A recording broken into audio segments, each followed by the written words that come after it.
When we won the treble, we were the talk of Europe. When City won the treble, we were the talk of Europe. And that right there is the biggest difference. They're not like us. It would appear that Manchester United have given up on the Elliot Anderson race, and if I'm being honest, I think it's the right call because right now Manchester United cannot take 120 million gamble. I mean, the guy is a good player, but if we're gonna get him for 120 M's, he better be coaching the team, he better be a backup goalie, centre back, and striker. But I'll tell you the main reason why, besides just how ridiculous this amount is. If we signed a player like Elliot Anderson for 120 million pounds, trust me, every touch he makes has to be impeccable. The slightest mistake makes the headlines. We've done this with Harry Maguire, we've done this with Paul Pogba. Let me break something down about Paul Pogba. When we signed Paul Pogba, it was about, I can't remember exactly, 90 million pounds. Yes, he had 15 goal contributions in his first season. The media destroyed him. Graham Souness was on his case the entire time. You know another player that was signed for a lot of money? Grealish, Jack Grealish. Right? In his first season, he was signed for 100 million pounds, by the way, and had 10 goal contributions. Another thing I have to mention is this. When it comes to Man United players, they always try to go for euros because that makes the transfer fee sound a little bit larger than it really is. And the reason they do this is because Man United as a brand, when you throw something negative around it, it's just wildfire. Even when Ten Hag was our manager, they admitted this openly to him that when things go bad for Man United, it is good for business. Literally, this is a real thing. You can look it up. The media bias with Man United is big, and it's because it gets clicks. Simple. Arsenal just won the league. Why is the Premier League Instagram page talking about the top 5 Manchester United goals? Anyways, let me show you some other thing because there's also like a racial undertone with Paul Pogba, and I'm sure some people listening to this right now would think, well, it's not about Man United, it's because Pogba, there was some racial whatever. Okay, cool. Now I'm going to mention another player, Rasmus Højlund. I don't know if I'm pronouncing his name correctly. It's always like a difficult thing for me. Rasmus Højlund, a young guy, came to Man United at 20 years of age. First season, he got 17 or 16 goal contributions, right about there in all competitions, not just the Premier League. And that was a flop. The Man United fans, the media, everyone came at him.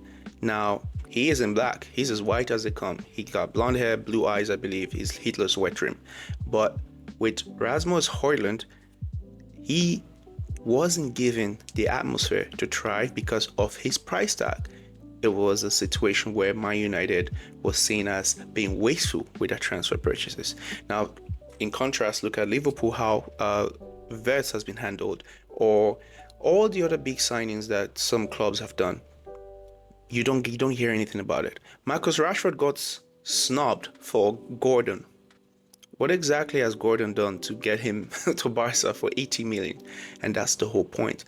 With Manchester United, the media does a lot of work against us because it's not that they hate us, because there's this idea that Man United fans think like, oh, they hate us. It's just a business, right? On YouTube, the reason as a small channel the reason why I have 500 plus subscribers as a small channel who's just starting off is because I talk about Man United content because I'm a Manchester United fan. If I was a fan of, say, Wolverhampton or anything like that, it wouldn't matter as much. It's the same reason why the media does what they do. It gets clicks. The same reason why all our Man United legends keep talking about us and putting up negative stuff, because it gets engagement. Negative Man United news is great news for non-Man United fans. So let's talk about Elliot Anderson again. Go back to that, okay? I would like to think that I've made my point that we cannot make a gamble for 120 million player, for a player like Elliot Anderson for 120 million, especially when we need to build a team. When Arsenal did what they did with Declan Rice, you could tell they're already challenging for titles. They're already contenders. They already had a team that was almost there, and at that point they could make big expenses and it wouldn't really matter. Man United, we are not at that level right now. We have Luke Shaw, who is aging out. Sometimes it may be good, sometimes it may be shit. We got Diego Dallos. Sometimes it may be good, sometimes it may be shit. And we got a bunch of players like Mason Mount, Mathis De Ligt, Lisandro Martinez, who work a part-time job with the NHS because you never know when they're going to get injured. When you take all of that into consideration, You now understand why maybe the owners are a bit hesitant to make this commitment of 120 M's for a player like Elliot Anderson. Again, he's a great footballer. No one can deny that. Will he be a great addition to our team? Absolutely. Is he the final piece of the puzzle? No. And that is why a commitment of that much is a lot when you consider financial, whatever they call it, and all the rules that regulate, how you can spend in the transfer market. City could get Elliot Anderson and win the league next season. That would suck. But City could get Elliot Anderson and he could just end up like a Jack Grealish. Jack Grealish was it Villa? Jack Grealish at Villa was way better in terms of prospects than Elliot Anderson has been for his team. Jack Grealish was phenomenal at Villa when he got moved over to Manchester City, and no one's talking about Jack Grealish right now. I'm not saying that's what would happen with Elliot Anderson, but I'm just saying that is what can happen. A club like City can make that mistake and get away with it. Why? Because you're successful.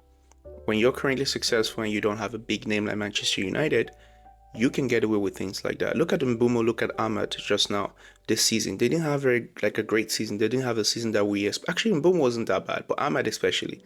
But the reason why they're not talking about them like that is because the price tag isn't attached to that. The reason why Harry Maguire was mentioned in the parliament, in a Ghanaian parliament or something, House of Assembly in Ghana, is because of the £80 million price tag, okay? I want to reiterate one more time. Man United is a very big brand. City can spend money on this Elliot Anderson guy. It may not work and nobody will care about it.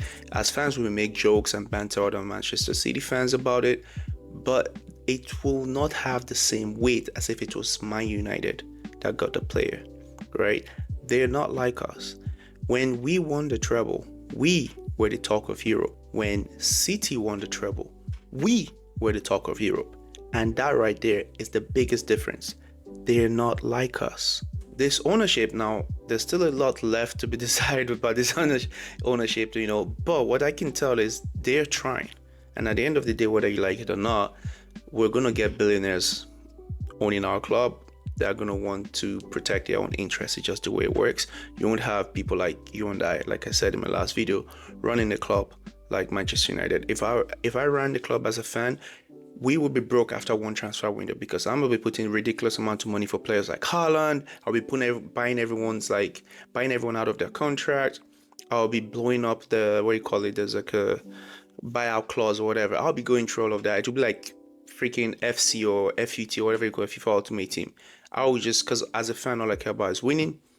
I don't care about anything else. But these guys are not fans. They have to care about finances, how it makes sense, and just the overall value of the player. Because you see that 120 M's can easily tank at Manchester United. People always make fun of how players come to Man United and they don't do well, and how players leave Man United and they do well. Again, it's the weight of the red shirt. It's the scrutiny that comes when you're a Manchester United player.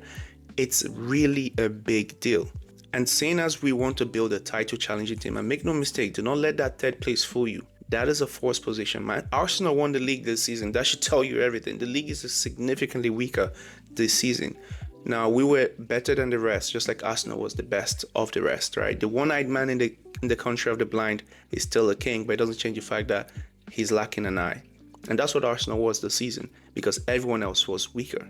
For us to contest for the league, not necessarily win the league next season, we need to build a team. Like I mentioned earlier, Luke Shaw, Diogo Dalot, these are all the plot holes. Remember, we're not going to be having one game a week next season. That's not happening. We're now in the Champions League. We're going to be at least in 2 games a week, by let's hoping we don't get knocked out of everything else, but at least 2 games a week for a long time because of the league format of the UCL.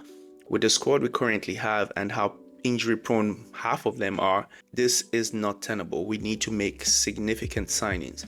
120 M's on one player, that's tough. That's a hard sell. He's a great player, but I wouldn't even spend that much for Jude Bellingham. And I would argue that Jude Bellingham is more marketable than Elliot Anderson in terms of the fan base, the celebration when he opens his hands up, you know what I mean? He has a brand that could sell jerseys, and actually you could recuperate most of that money simply from shirt sales alone with Jude Bellingham.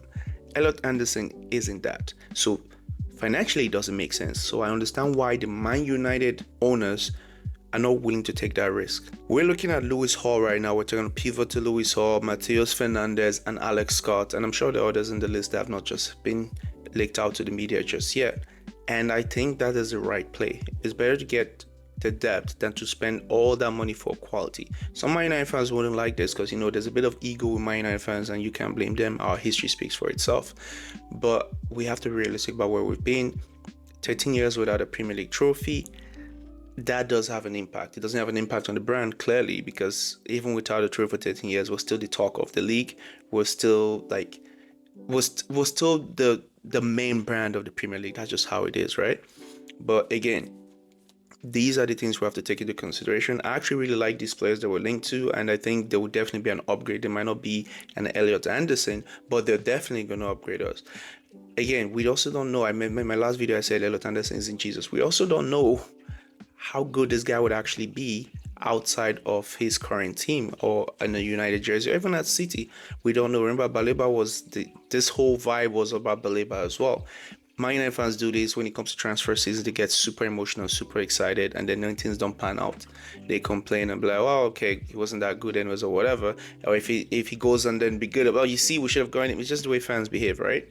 So let me know your thoughts. Do you guys agree with this take? Do you guys think, okay, we're making a massive mistake? Are we just giving City the league by just rolling over and letting them have this player? I don't really think so, but I'm curious to see what you guys think. I believe the club is right for prioritizing a team rebuild over a Maki signing. So anyways, just let me know your comment sections in the let me know your comment sections. Just let me know your comments in the comment section below. If you watched up to this point, thank you so much. Don't consider leaving a like and subscribing. It goes a long way for us. We're a small YouTube channel, so the engagement, comments, liking, all that stuff, it does go a long way. But yes, I'll catch you guys next time. It's been the Realistic Red. Peace.